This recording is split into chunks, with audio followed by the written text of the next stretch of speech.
করো, স্ত্রীর সাথে ঠাট্টা করো, খাইতে বসো স্ত্রীর দিকে দাও এক কুলি চালিয়ে দাও, স্ত্রীর দিকে খানিক পানি চালিয়ে দাও, ফের পুষ মাঘ মাসে চালায় না, তো ঝগড়া শুরু হয়ে যাবে। ঠান্ডার দিনে যদি স্ত্রীকে গায়ে পানি ছিটাও তো রাখবে না যে ভাই, গরমের দিনে গতরে চালাও, আর ঠান্ডার দিনে আর পায়ে পানি চালাও, পায়ে টায়ে যাতে পা ভিজলে কিছু কইবে না। আর যদি পুষ মাসে যদি আর দেও গতর ভিজে তো রেগে যাবে। তো স্ত্রীর সাথে মজাক করেন, ঠাট্টা করেন, ভালোবাসা করেন। নাবির বাড়িতে দানা পানির অভাব, কিন্তু ওর বাড়িতে রহমতে ভর্তি থাকতেন, কোনো টেনশন নাই, ঝগড়া নাই, কাজিয়া নাই, বিবাদ নাই, নবীর বাড়িতে একবারে শান্তিতে শান্তি। তো স্ত্রী পুরুষে যদি মিল থাকে তো দুনিয়াটা হচ্ছে জান্নাত, আর স্ত্রী পুরুষে যদি ভাই মিল না থাকে তো দুনিয়াটা হচ্ছে জাহান্নাম, নাকি জাহান্নাম। শান্তি নাই, স্ত্রীটা যদি মনের মতন না হয় ভাই তো শান্তি নাই। আর স্ত্রীটা যদি মনের মতন হয়, জি লাগা হয়, কলজা ভরা হয়, দিল ঠান্ডা করা হয়, তো মাঠে যেমন টিকবে না, বিদেশে যেমন টিকবে না, মানে সব সময় মন করবে যে খালি বাড়তে ঘুরফির করে। স্ত্রীটা যদি মনের মতন হয় তাহলে মনে হয়েছে যে মানে বাইরে যাওয়া যাবে না, বাড়িতে থাকি সব সময়। স্ত্রীটাকে বোঝাও, স্ত্রীটাকে আগে বুঝাও, সমঝাও যে রে পাগলি তুই নামাজ পড়, এরে পাগলি তুই রোজা ধর। বেটি ছেলেকে পাগলি কইলে ওরা খুবই খুশি হয়, বুঝলেন? ওরাকে পাগলি কইলে হার পাগলি, তাইলে খুব খুশি হবে। আর যেগুলা মোটা হুঁস যেগুলা ও ফের রেগে যাবে, পাগলি করে কচুজি, ওর কাছে ঠিকই পাগলি। আর না যদি গায়ে পাগলি, কেউ বলে এই আমার বাংলাদেশে ফের কইছে আমার পাখি, একজনা ফের কয়েছে ওর পুরুষটাকে লাখ ধরে কইছে আমার খুশখুশি, কইছে আমার খুশখুশি। তো খুশখুশি তো কথা হয়েছে ভাই, স্ত্রীটাকে পাখি কহেন, খুশখুশি কহেন, ভালো কহেন, মানে ভালো নাম ধরে ডাকতে হবে। একজনে লইয়া বিহে করে লেসছে, লইয়া বিহে করে লেসে তখন ওর স্ত্রীটা কইছে আরে তোকে তো বিয়ে করে লেনু, তো তোকে কি কহে ডাকবো? কইছে তোমাকে যেটা ভালো লাগে ওইটা কহে ডাকো। তো কইছে হার সব থেকে প্রিয় হলো বিরিয়ানি, তো তোকে আমি বিরিয়ানি কহে ডাকবো। তখন ওর স্ত্রী কইছে হাজি আমাকে যেটা ভালো লাগছে আমি তাহলে ওইটা কবো, আর কোনটা প্রিয় ওইটাকে তোমাকে ডাকবো। লইয়া বিয়ে করে সে তো খুবই ময়া। তখন কয়েছে যে তোর কি প্রিয় রে? কইছে আর দেশি ঘি খুবই প্রিয়। তো ওর পুরুষকে কইছে তাহলে তোমাকে আমি দেশি ঘি কে ডাকবো। কইছে আর ঘি কই রে, তখন চলে আসবে। আর ওর পুরুষটা কইছে আমি কব আর বিরিয়ানি করে, বিরিয়ানি, তখন দৌড়িয়ে চলে আসবি তুই। এইবার তখন দুজনে এরকম করেছে। এইবার তখন করেছে কি মানে ওই লোকটা মাঠে হাল জুড়েছে আর ওর বিহাই বেড়াতে চলে এসছে। তো হাল বাইছে, তো হাল বাইছে, তখন উঠে গেছে, দেখছে বিহাই হাল বাইছো? কইছে হ্যাঁ। তো কইছে বিহাই তুমি বাড়ি যাও, চিন্তা নেই, বাড়িতে বিরিয়ানি আছে। কইছে বাড়িতে বিরিয়ানি আছে, যাও। ই খ্যাপা করেছে কি চলে গেছে, বিরিয়ানি আছে কয়েছে, তো এই বাড়ি চলে গেছে। যে বাপরে বিরিয়ানি এনে চাইছ দিব সাটিয়া ওরা খাবো পুরা করে। ইহুবে পড়ে গেছে বুড়া। ই বাড়ি যায় করেছে কি, ই বাড়ি যা তখন বসতে দিয়েছে ওর বিহাইন, বসতে দিয়ে তখন কয়েছে বিহাই খাওয়ার লাগাবো না ঘি আসবে তখন খেবে? ই কোচো গে আম্মা বিরিয়ানিতে ঘি পেলে তো আরো সাটিয়ে দেবো। কইছে একটু দেরি করে ঘিকে আসতি দাও, মানে বুড়া কয়েছে যে ঘি আসতি দাও। আর খেলছে ঘি কারোর বাড়ি থেকে মনে হয় দেশি ঘি আসবে, তো ঘিকে আসতে দাও। এইবারই কি করেছে, বৈশা আছে ওর বিহাই তখন হাল বেহে চলে এসছে। তো ওর মানে হাল যে বাহা ছিল তো দুটা বল আছে, তো একটা বলের নাম হলো মেহমান, আর একটা গোড়া বলতো ওর নাম হলো লাঠি। মানে ওর পাছা থেকে দু চার লাঠিটা দিলে ও কথাই শুনবে না। তো একটা গরুর নাম লাঠি, একটা গরুর নাম হলো মেহমান, আর বাড়তে একটা কালো বিলাই আছে ওর নাম হলো চোর। মানে চুরি করে খালি মাছ খেয়ে নেয়, তোর নাম থেকে যে চুন্নি চোর। তো চোর বিলাইটার নাম হলো চোর। ই তখন করেছে কি, ই খ্যাপা কি করেছে জানো, খ্যাপা এবার কি করেছে ভাই, বৈশা আছে বিহাই, ই মনে মনে ভাবছে ঘি আসুক তো খাবো বিরিয়ানি, ঘি আসুক তো বিরিয়ানি খাওয়া।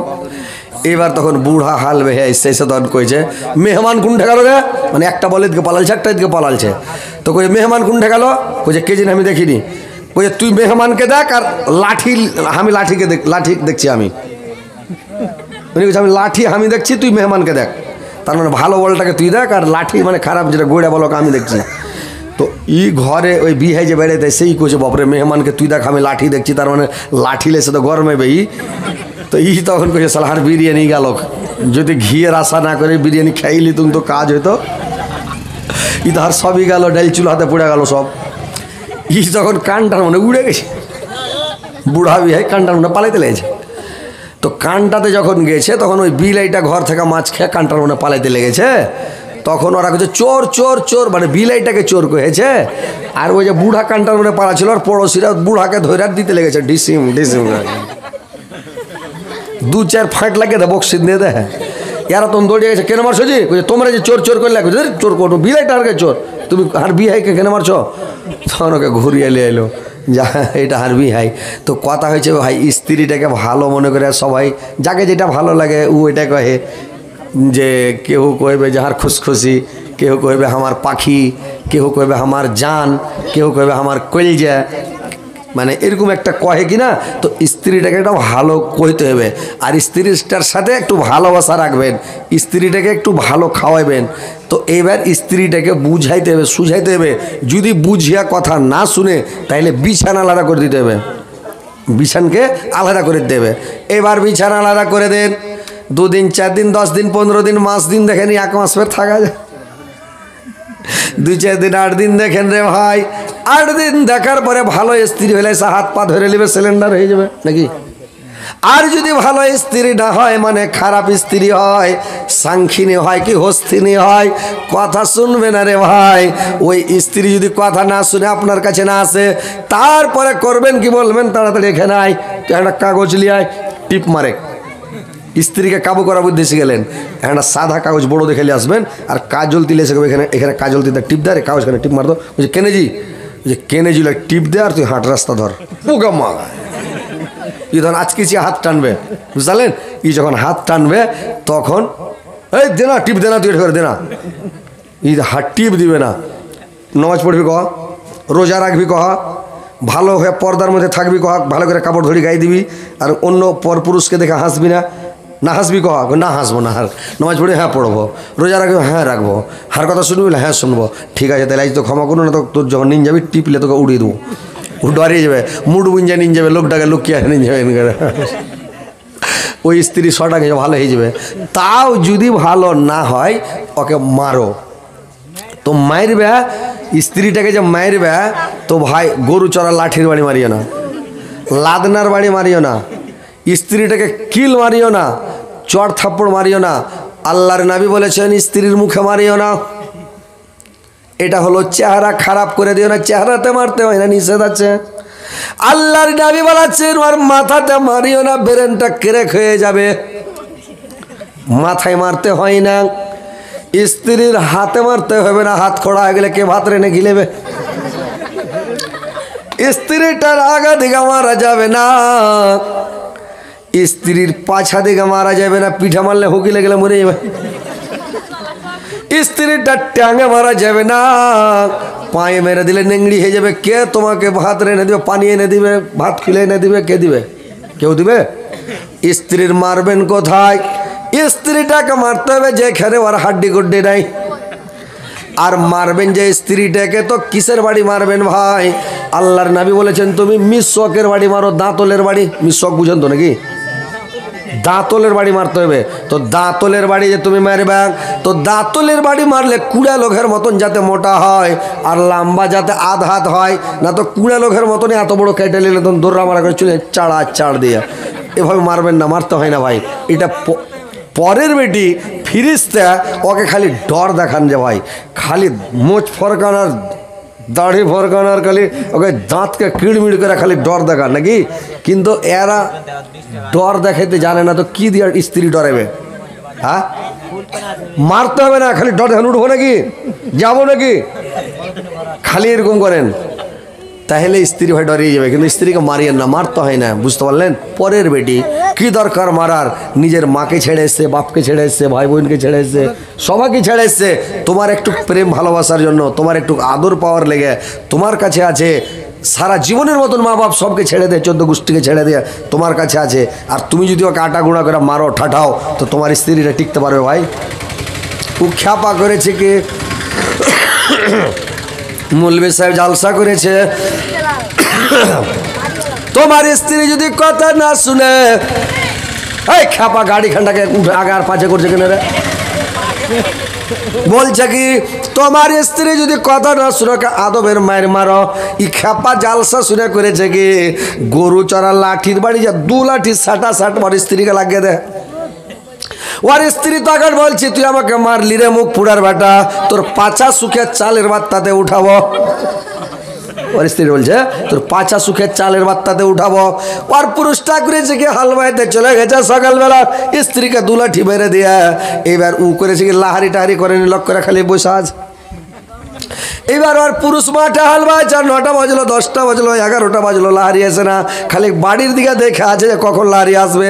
ই খ্যাপা করেছে কি যে মানে হাল বাইতে হবে তার মানে হাল লোকের কিন্তু ভোগ লেগে গেলে পাছা গরম হয়ে যাবে, ভোগ লাগলে আর হাল বাইতে না একদম মিটার গরম হয়ে যাবে, প্রেশার ছেড়ে যাবে। ও হাল ছেড়া বাড়ি ওর স্ত্রী করেছে কি বাড়তে বসে গেছে আর বসে যে ওর পুরুষটাকে গেল দিছে রে মুখ পোড়ার বাটা মুখ পোড়া রে, তুই হাল বাইতে গেলি রে, তুই হাঁকে মেরে হাল বাইতে গেলি রে, তুই ঢালের তলে চাপা পড়ে মরে যাস, তুই গ্যাপ হয়ে যায় গাঁড়ে ঢুকে যাস, তোর জিন্দা মুখ দেখতে না হয় রে, এরকম করে গেল দিছে আর বসে আছে। এবার ওর পড়োশি করেছে কি শাক চড়ালছে, চড়িয়া দৌড়িয়ে চলে এসছে বুবু একটু হাঁকে এক করছে নুন দেওয়া তো ধার কেনে যে এক করছো নুন গালা দাও, আমি শাক চড়ালছি তো নুন নাই। তুই বলছে দেখ আমি কাজ কাম সাইরা সাইড করে কানতে বসছি, আর তুই যদি এখন কহিস যে নুন লেপে দাও আমি কানন কামাই করতে পারবো না, যদি নুন লিস তো তুই হার বদল কানে আমি নুন লাপতে যাচ্ছি।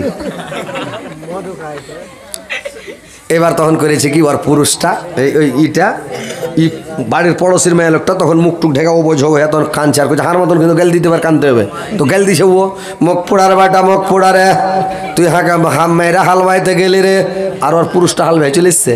আর ই দেখছে বাপরে আইলো বলতে, ই তখন ঘরের নুন লাভ বেঁকে খালি ঘুটুর মুটুর করে দেরি করছে, ঘরে একটু দেরি করছে। আর ও হাল ভাই এসে যখন গেল দিছে গরু বানবে কি হালকে ফেলে দিয়া লাঠি নিয়ে এসে 2-3 লাঠি আর পিঠে দিয়ে একবারে পরের বাড়ির বহু পড়োশির বহু তো লাফিয়ে উঠেছে আমাকে কেনে মারলা, হ্যাঁ পরের স্ত্রীকে কেনে মারলা, ই তো চন্দে হোক মাগে ব্যাপার খারাপ কেনে মেরে দিল রে ভাই, পড়োশির স্ত্রীকে মেরে দিলে তো ঝামেলা বিচারের তলে পড়ে যাবো। ই তোর কাছে হার বাড়ি আলি কেন তুই আর খেল কেনে দিলি, তোর ভাই যে নুন লাভছে ওই লেগে আমি কানছি। এবার ও ঘরে ঘুটুর মুটুর বেঁচে গেলো, মেয়ের খ্যাস ধুমে গেল। তো কথা হয়েছে মায়েরা বোনেরা নানিরা জালসা শুনতে সব মন দিয়ে শোনো, মায়েরটার খায় না পুরুষের মানে ইয়ার কাছে পুরুষটার কাছে, আর পুরুষের কথা শুনবে, পুরুষের সেবা করবে, তাবেদারি করবে, খিদমত করবে, স্বামীকে ভালোবাসা দিবে, স্বামীকে একটু ভালোবাসবে, মনের মতন করে ভালোবাসবে।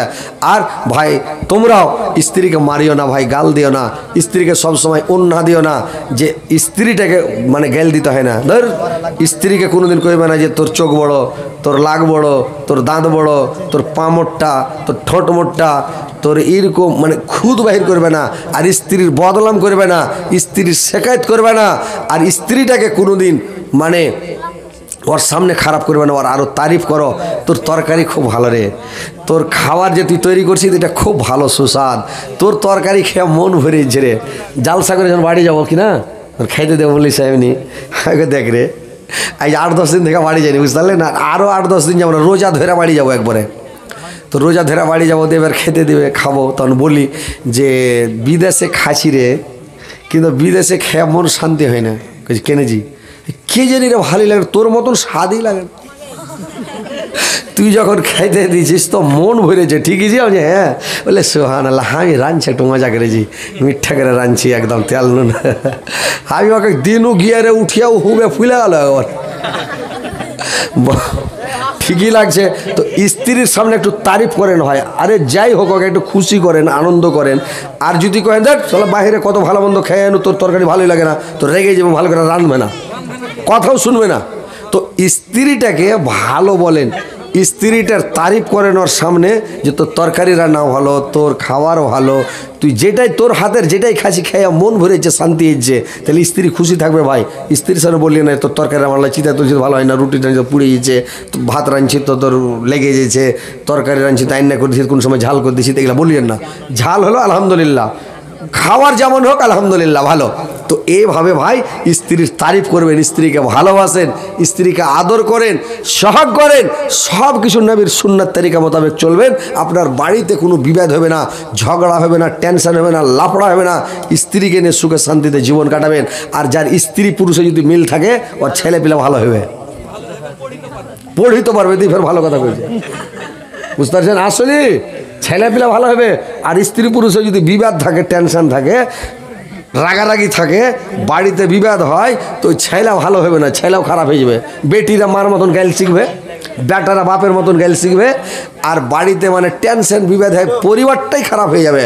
তো ভাই স্ত্রীকে ভালোবাসেন, স্ত্রীটাকে আদর করেন, সহগ করেন, আর স্ত্রীর সাথে ভালোবাসা রাখেন। আর আমার নানিরাকেও বলবো, তোমরাও নানার সাথে ভালো ব্যবহার করিও, তোমার স্বামীকে ভালোবাসো, স্বামীর সেবা করো, খিদমত করো, স্বামীকে সন্তুষ্ট করো, স্বামীকে সব সময় খুশি রাখো, যেন তোমার স্বামী সব সময় তোমার জন্য পাগল থাকে, তোমাকে ভালোবাসে। তো যাই হোক, অনেক কথা বললাম, অনেক কথা বলার আছে, রায় তো অনেক হয়ে গেছে, ঘুম পাড়বে, নিন পাড়তে হবে। তো কথা হচ্ছে যে আপনারা এই লাস্টের বেলা কিছু একটু আমার হাতে একটু দান গালা দেন। এই ফেরেশতাটা এত উঁচা, এত লম্বা চওড়া, এত বড়, এত ভয়ানক ফেরেশতা। এই ফেরেশতাটার নাম কি এবং এই ফেরেশতাটাকে আল্লাহ কোন কাজ, মানে কি কাজে দায়িত্ব দিয়েছেন, কি কাজ করেন, এর নামটা কি? জিবরাইল আলাইহিস সালাম আল্লাহর রাসূলের নবী। এই ফেরেশতাটার নাম হচ্ছে মালাকুল মউত। এই ফেরেশতাটার নাম মালাকুল মউত। পৃথিবীর সবারই জান কবজ করে। আল্লাহর নবী এক পা দুপা করে যেতে যেতে যেতে যেতে চলে গেলেন আজরাইলের কাছে। মালাকুল মউতের কাছে গিয়ে সালাম দিলেন আল্লাহর রাসূল। জিবরাইল করেছে কি একটা কুরসিতে বসে আছে, একদিকে বড়কা টেবিল, টেবিলের উপরে একটা বড়কা ডায়েরি খোলা আছে রে ভাই। ওই ডায়েরিটা খাতাটা খালি উল্টাছে পাল্টাছে, মেল করছে, নাম দেখছে, নাম বের করছে, খালি নিয়ে ব্যস্ত হয়ে আছে। আল্লাহর নবী গিয়া তাকে সালাম দিলেন, জিবরাইল কোনো উত্তর দিলেন না, কথা বললেন না। আল্লাহর পক্ষ থেকে একটা আওয়াজ আসলা, বলল, হে এই মালাকুল মউত, তোমার সামনে ওইটা কে দাঁড়িয়ে আছে তুমি জানো? যে লোকটা দাঁড়িয়ে আছে সেটা হচ্ছে আমার প্যারা হাবিব, আমার প্যারা দোস্ত, আমার কলিজার টুকরা দোস্ত। আমার দোস্তের সাথে তুমি ভয়ঙ্কর বেয়াদবি করলে, তার মানে ওকে সালামের জবাব কেন দিলেন না? সালামের জবাবটা কেন দিলেন না? আজরাইল আলাইহিস সালাম খাতা বন্ধ করে দিয়ে তার সালামের জবাব দিয়ে বললেন, নবী গো, আপনি মাফ করবেন, ক্ষমা করবেন নবী গো। আল্লাহ পাক আমাকে যেদিন থেকে কাজের দায়িত্ব অর্পণ করেছেন, সেদিন থেকে আমি একটা মিনিট ফুরসত পাইনি, একটা মিনিট আমার সময় ছিল না, আমার ফাঁকা ছিল না যে আপনার সাথে কথা বলি, কোনো লোকের সাথে কথা বলি। যেদিন থেকে আমাকে মালাকুল মউত বানিয়ে দিয়েছে, লোকের জান কবজ করার দায়িত্ব দিয়েছেন, সেই দিন থেকে একটা মিনিট আমি ফুরসত পাইনি নবী গো। বলেন আপনার খবর কি, কেমন আছেন, ভালো আছেন, কি খবর, মানে জিজ্ঞাসা করতে লাগলাম। আল্লাহর নবী বললেন, মালাকুল মউত, আপনার দেখছি আপনি এত ভয়ঙ্কর ফেরেশতা, এত বড় ফেরেশতা, আপনি যে মানুষের জান কবজ করেন, মানুষের রুটাকে কবজ করে নেন, তো আপনি জান কবজ করার সময় কি আপনার দয়া ময়া হয় না? আপনাকে কি ময়া লাগে না, ব্যথা লাগে না? আপনি কেমন করে জান কবজ করালেন মানুষের? আজরাইল আলাইহিস সালাম বললেন, শুনেন নবী গো, আমি পৃথিবীতে নিজের হাতে মাত্র 4 জনের জান কবজ করেছি, 4টা লোকের জান কবজ করেছি আমি নবী গো। বললে, কার কার 4টার জান কবজ করেছ? আর তুমি জান কবজ করার সময় কি তোমাকে দয়া ময়া হয়নি? তোমার জানে কি দয়া হয়নি, ময়া লাগেনি? আজরাইল আলাইহিস সালাম বললেন, শুনেন নবী গো, জান কবজ করার সময় 4টা লোকের জান কবজ করার সময় আমাকে এত ময়া লেগেছিল যে আমার দুটা লোকের জান কবুজ করার সময় আমি জান কবুজ করতে পারছিলাম না। এক নম্বরে আমি জান কবুজ করেছি হযরতে আদম আলাইহিস সালামের, নিজের হাতে জানটা কবুজ করেছি হযরতে আদম আলাইহিস সালামের। দুই নম্বরে জান কবুজ করেছি আমি মুসা আলাইহিস সালামের জানটা কবুজ করেছি। তিন নম্বরে জান কবুজ করেছে সাদ্দাদের মার। চার নম্বরে জান কবুজ করেছে সাদ্দাদের।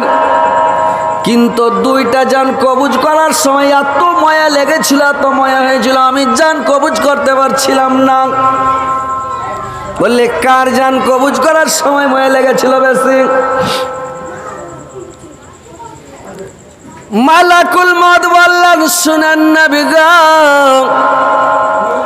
যেদিন আমি সাদ্দাদের মায়ের জান কবুজ করতে গিয়েছিলাম,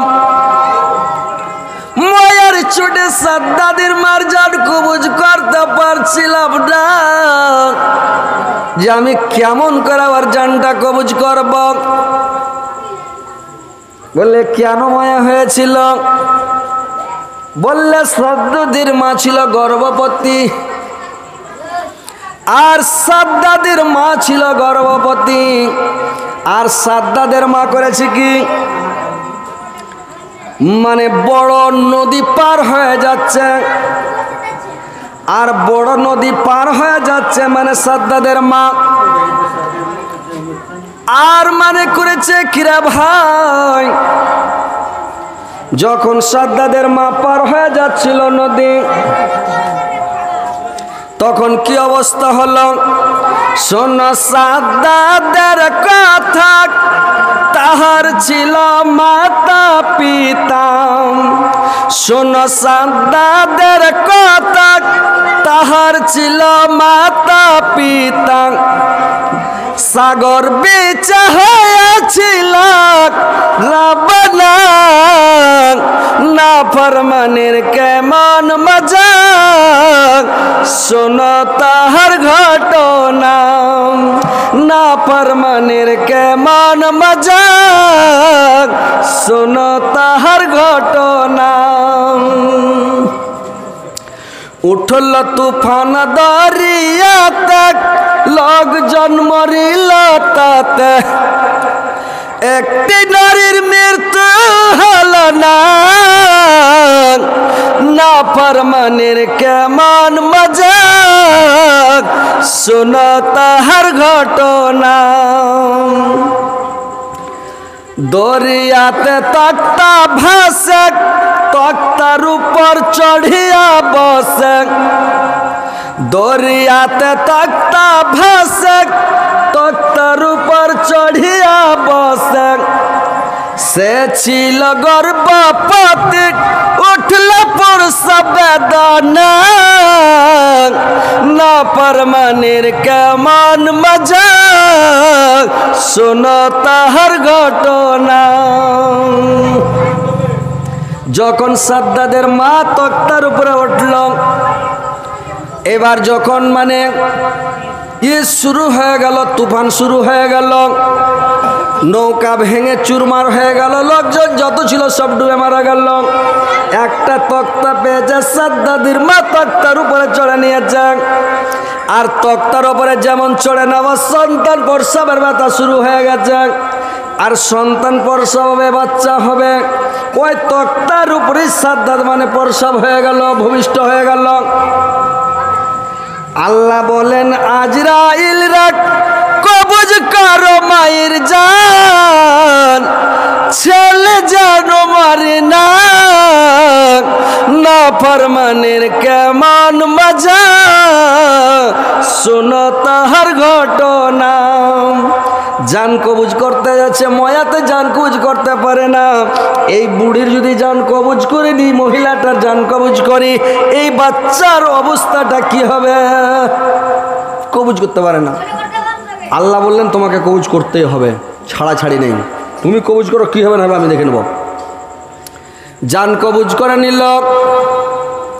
বাচ্চা তক্তার উপরে থেকে গেল, বললে আমি ময়াতে কবুজ করতে পারছিলাম না, কি করবো, আল্লাহর অর্ডার করে নিলাম। খুবই ময়া লেগেছিল সাদ্দাদের মার জান কবুজ করতে। যেদিন সাদ্দাদের জান কবুজ করি, সাদ্দাত জান্নাত তৈরি করেছিল, আপনারা শুনেছেন। জান কবুজ সাদ্দাদের করবে, আজরাইল গেটে দাঁড়িয়ে আছে, জান্নাত দেখতে দাও, হবে না, নাফরমান লোককে, শয়তান লোককে নিজের হাতে জান্নাত তৈরি করেছে মাস্তানি করে। এবার গেটের কাছে গিয়েছে, আজরাইল মালাকুল মউত দাঁড়িয়ে আছে গেটে। সাদ্দাত বলছে আগে ফোর্স, পিছনে ফোর্স। তখন তার 4 চাকা ছিল না রে ভাই, ওই জামানাতে ঘোড়া কটম কটম কটম কটম করছে, ঘোড়া নিয়ে আগে আগে ফোর্স যাচ্ছে, পিছনে ফোর্স, আর সাদ্দাত ঘোড়াতে চড়ে চলে যাচ্ছে। যেমন গেটের কাছে গেছে, বলছে কে, সরো, কথাই বলে না। বলে কে তুমি, কিন্তু হটো না, তুমি জানো না যে আজকে বাদশা আসবে জান্নাত দেখতে, জান্নাতে ঢুকে, তুমি জানো না কিছু। বলে সরো না, কে তুমি, কথা বলছো না, সরো। ই বলছে আমি মালাকুল মউত। মালাকুল মউত? বলে আমাকে একটু জান্নাতটা দেখতে দাও, খালি ঘুরে চলে আসি, 1 চক্কর লাগিয়ে দিই, অনেক টাকা খরচ করে বানালছি। বললে না, যেতে দেওয়া হবে না। বলে যেতে দিবা না? বলে না। তো মুখখান ভরতে দাও, খালি মুখখান ভরে এনে খালি দেখে নেবো জান্নাত চারিদিকটা। বললে না, হবে না। এ বলছে হবে না, ঘোড়া কাম মেরে এসে 2 লাফে একেবারে যে লাফিয়া ঘোড়া উঠেছে, আর আজরাইল যা টুটিখান খপ করে ধরলে। আবার তুই জান্নাত দেখবি, জান্নাতের গেটের ভিতরে মুখ যেতে দেয়নি, খপ করে টুটে ধরলে, ওইখানে এবার দমটা বের করে নিল, মরে গেল। তো দম বের করে নিল, মরে গেল। তো আজরাইল বলছেন যে আমার ওই সময় তো ময়ে লেগেছিল যে জানটা কেন করে কবুজ করি, তবে আল্লাহর অর্ডার পালন করতে হবে। ফেরেশতারা মানুষও নয়, বুঝতে পারলেন? ফেরেশতা মানে ফেরেশতা, আল্লাহ যেটা অর্ডার করে দিবে এক চুল বরাবর এদিক ওদিক করবে না। আর মানুষ হলে পেরে দিই একটা, নাকি মানুষ করবে না? মানুষের একটা লোভ আছে, লালচা আছে, মানুষের মধ্যে একটা মানে অন্য একটা অভ্যাস আছে, খাসলত আছে, মানুষেরা মাটির জাত, নাকি? একটা লোক তোবা করে লেছে যে জিন্দগি তার চুরি করবো না, তোবা করে লেছে। তোবা করে লে স্টেশন চলে হে কাটিহার আপনার ঘে, তোবা তো করি লেছি, তাই স্টেশনে এক হাত দেখিয়ে দিয়ে রেখে। বলে কী করে? চুরি তো করবো না, তোবা করে লেছি, চুরি করবো না, কিন্তু একটা খেল দেখিয়ে দিই। বলে কি? স্টেশনে যায় বেচারি, সবাই মুসাফির খানাতে নিন চলে গেছে, লাখ টাকা টাকা ঋণ পাচ্ছে, সবাই ফালা ঢে পড়া আছে স্টেশনে। ই খ্যাপা কী করেছে জানেন? ইয়ার ব্যাগটা গেলেছিল ওর সিথেনে, ওর ব্যাগটা গেলেছিল ওর সিথেনে, ওর ব্যাগটা লেছিল ওর সিথেনে, গোটা মুসাফির খানাতে বইকে উল্টা পাল্টি করে, চুরি করেনি কিন্তু উল্টা পাল্টি করে লক্ষ্য করে শুইতে গেছে। এবার ভোরের বেলায় সব উঠেছে, গাড়ি ধরবে, কে মুখ হাত দেবে, চাটা খাবে, কে কুণ্ঠে সফরে যাবে, কে কুণ্ঠে যাবে, সব কলগেট বার হাস করবে, সব ব্যাগটা হাতাহাতি করছে। কোনটা ব্যাগ? ও দেখছে এই ব্যাগ তো আমার লয়, কার এটা ব্যাগ? ও ওর ব্যাগ দেখছে এটা তো আমার লয়, এটা কার? গোটা মুসাফির খানাতে হালচাল মেতে গেছে, নাকি? তো এরকম হয়েছে মানুষের একটা অভ্যাস, তোবা করে গেছে কিন্তু একটা খেল দেখিয়ে দিলেন। তো মানুষ মানুষ আল্লাহ যদি ফেরেশতাকে মানে মিকাইল আলাইহিস সালামকে অর্ডার করে যে এই আপনার কি গ্রামটার নাম কি? কাচনা, মেঝালির কাছে কাচনা, কাচনা বহরমপুর কইলে ফের চলে যাবে মুর্শিদাবাদ। তো কাচনা মেঝালির কাছে কাচনা, তো বলবে কাচনা গ্রামটা দিয়ে পানি দাও, একদম দিয়ে দাও সাটিয়া পানি ঢালো। তো ফেরেশতারা এই গ্রামটাতে দিবে। আর এই কাজটা যদি খালি কই দেও মানুষকে যে তুমি দাও বর্ষাও, কী করবে? মানে একটু ঠেলে দিয়ে আলকে ভুসড়ে দিয়ে দিয়ে দিত মানুষ। এটা মানুষের অভ্যাস, নাকি? কিন্তু ফেরেশতারাকে যেটা বলবে আল্লাহ, এই আইলটা নাটককে। আষাঢ় মাসে গরুতে যখন হাল বাহে তো ডাহিনকার বলটা ভিজছে, বাঁকার বলটা ভিজে না, আল্লাহর কারিশমা। এই খোটোতে লোকটা ভিজছে, থুপথি পেয়ে গেছে, ওইটা খোটোতে রোদ উঠাছে, ও ভিজে না একটু পাও। কি কথাটা মিথ্যা না সত্য ভাই? এটা আল্লাহর কুদরাত, আল্লাহর দেখেন নিদর্শন যে আল্লাহ ফেরেশতারাকে যেটা বলবো ওটাই করবো, আর একটু চুল বাড়াবাড়ি যদি করবো, ওর নাম হলো ফেরেশতা। তো কথা হলো যে এইভাবে জানকোজ করতে হলে ময়া লাগলো। আল্লাহর নবী বললেন, এ আজরাইল বলুন তো, আপনার যে 4টা মুখ চারদিকে দেখছি খুব বড় বড় বিশাল ধরনের বিরাট বিরাট মুখ দেখছি, আপনার তো অসংখ্যক মাথা, অসংখ্যক মুখ, অসংখ্যক হাত, অসংখ্যক মানে সব, কিন্তু আপনার 4টা মুখ চারদিকে যা খুব বড় বড় দেখছি, 4টা মুখকে আপনি কোন কাজে ব্যবহার করছেন বলেন তো? আজরাইল বললেন শুনুন নবী গো, আমার যে দেখছেন সামনের মুখটা আছে, আমার আগা দিকে কত ফেরেশতা দেখেন, একেবারে কোটি কোটি ফেরেশতা। ডান দিকে কোটি কোটি ফেরেশতা, বাম দিকে কোটি কোটি ফেরেশতা, পিছন দিকে কোটি কোটি ফেরেশতা, চতুর্দিকে দেখেন কত ফেরেশতা দাঁড়িয়ে আছে। আমি নিজের হাতে আর জান কবুজ করি না, মাত্র 4টা লোকের জান আমি নিজের হাতে কবুজ করেছি। বাদ বাকি আমি ফেরেশতার দ্বারাই কবুজ করাই। আমার আগের মুখটা দিয়ে আমি বলি, নবী রাসূলদের জান কবুজ করার জন্য ডান দিকের আগা দিকের মুখ দিয়ে বলি, আমার ডান দিকের যেটা মুখ আছে এটা মুখ দিয়ে অর্ডার করি দিনদার পরেজগার ইমানদার রোজাদার পরেজগার ইমানদার লোকের সৎশীল সলিহিনদের জান কবুজ করার জন্য ডান দিকের মুখ দিয়ে অর্ডার করি। ডান দিকের ফেরেশতা চলে যায়, আর ডান দিকের ফেরেশতা গিয়ে ওর জানটাকে কবুজ করে, একবারে হাসানের সাথে জান কবুজ করে নিয়ে আসে। আমি বাম দিকের মুখ দিয়ে বলি, বাম দিকের মুখ দিয়ে মুখ ঘুরাই না, এই মুখ দিয়ে বলে দি জ্বর পকড় কে লাও, রাগের চোটে বলে দি। বাম দিকের ফেরেশতা যায় বেনামাজি বেরোজাদার পাপিষ্টি মুজরাম গুনাহগারের জান কবুজ করতে। বাম দিকের ফেরেশতা যায়। ই যে দুনিয়াতে যাবে, তো দুনিয়াতে যাওয়ার পরে করে কিরে ভাই, যে দুনিয়াতে যে যাবে, তো দুনিয়াতে যে যাবেই, তো দুনিয়াতে যাওয়ার পরে কি করে জানেন, এমন করে ধরবে, কলসা মুচার দিয়ে যে ধরবে, ওকে বাপ বলার টাইম দিবে না, মা বলার টাইম দিবে না, যেমন ধরে নিল একেবারে মুচড়ে কবি তোর মুচড়ে ছিঁড়ালি কেন। গুনাহগারের জানটা ওইভাবে কবুজ করা হয়, ওকে কথা বলারও টাইম দেওয়া হবে না, এমন করে ধরলো জানটা কবুজ করে নেবে। আল্লাহ কোরআনের মধ্যে বলছেন,